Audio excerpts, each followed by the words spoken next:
Hello बच्चों, let's read the question. Two blocks of masses 3 kg and 5 kg are connected by a metal wire going over a smooth pulley.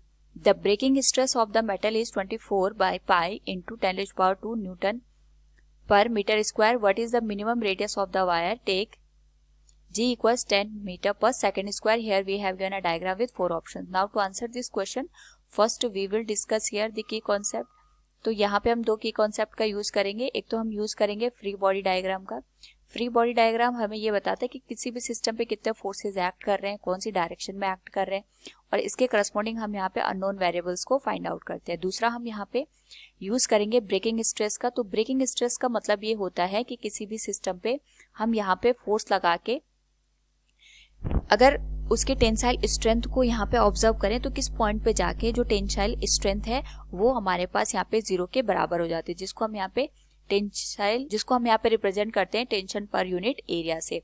तो breaking stress हमारे पास होता है tension per unit area. Now यहाँ पे question के according दो block दे रखे हैं, एक अपवर्ड डायरेक्शन में मूव कर रहा है, दूसरा डाउनवर्ड डायरेक्शन में. सबसे पहले हम ये देखते हैं इस पूरे सिस्टम में टेंशन कितना प्रोड्यूस हो रहा है. तो या तो हम यहाँ पे हर एक सिस्टम के लिए पहले फ्री बॉडी डायग्राम का यूज करेंगे और उसके करस्पॉन्डिंग एक्सेलरेशन और टेंशन की वैल्यू को फाइंड आउट करेंगे, या हम डायरेक्ट यहाँ पे फॉर्मूले का भी यूज कर सकते हैं जिसमें हम जो पूरा सिस्टम है उसका जो टेंशन है उसको फाइंड आउट कर सकते हैं by using T equals twice of m1 m2 divided by m1 plus m2 into g के साथ. तो ये हमारे पास टोटल टेंशन की वैल्यू आ जाएगी. इस तरीके के क्वेश्चन के लिए हम डायरेक्ट फॉर्मूला यूज कर सकते हैं. सो मास की वैल्यू आ जाएगी हमारे पास 3, m2 की वैल्यू आ जाएगी 5, B divided by 3 plus 5 into G. सॉल्व करने पे यहाँ से जो t की वैल्यू आएगी दैट विल बिकम 3 2 जा 6 इंटू 5 30 डिवाइडेड बाय 8 इंटू जी की वैल्यू हम 10 मीटर पर सेकंड स्क्वायर लेंगे तो ये 300 आ जाएगा. सॉल्व करने पे this will become 37.5 Newton. This will be the amount of tension in the given system.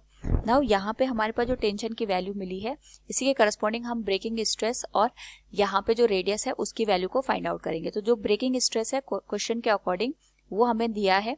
तो ब्रेकिंग स्ट्रेस का मतलब ये होता है कि जो मैक्सिमम फोर्स अप्लाई करने पे पर यूनिट एरिया पे जब हमारे पास जो सिस्टम होता है या गिवन रोप होती है या गिवन वायर होती है वो ब्रेक हो जाती है, उसके एंटर मॉलिक्यूलर फोर्स आपस में यहाँ पे टूट जाते हैं और मटेरियल एक तरीके से यहाँ पे रैप्चर कंडीशन में आ जाता है. उसे हम यहाँ ब्रेकिंग स्ट्रेस का नाम देते हैं. This is given as total tension divided by cross sectional area, जिसको हम यहाँ पे जो वायर है इसके लिए पाई आर स्क्वायर से इंडिकेट करेंगे. हमें यही रेडियस की वैल्यू निकालनी है. So r will be given as square root of T divided by pi into breaking stress.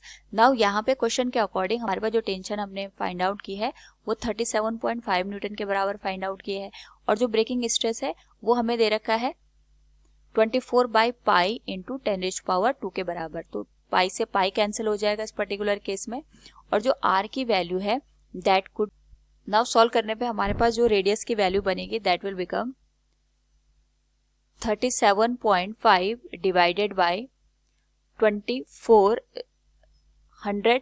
Solve करने पे हमारे पास जो वैल्यू बनेगी दैट विल बिकम 0.0152625 के बराबर, और इसका स्क्वायर रूट लेने पे वैल्यू बनेगी 0.125 मीटर, जिसको हम सेंटीमीटर में कन्वर्ट कर सकते हैं bye multiplying it 100 that will become 12.5 centimeter. This will be the required answer. So from the given question we can say here what is the minimum radius of the wire. It is 12.5 centimeter. Option D will be the right answer. Hope all you understood it. Thank you and best of luck.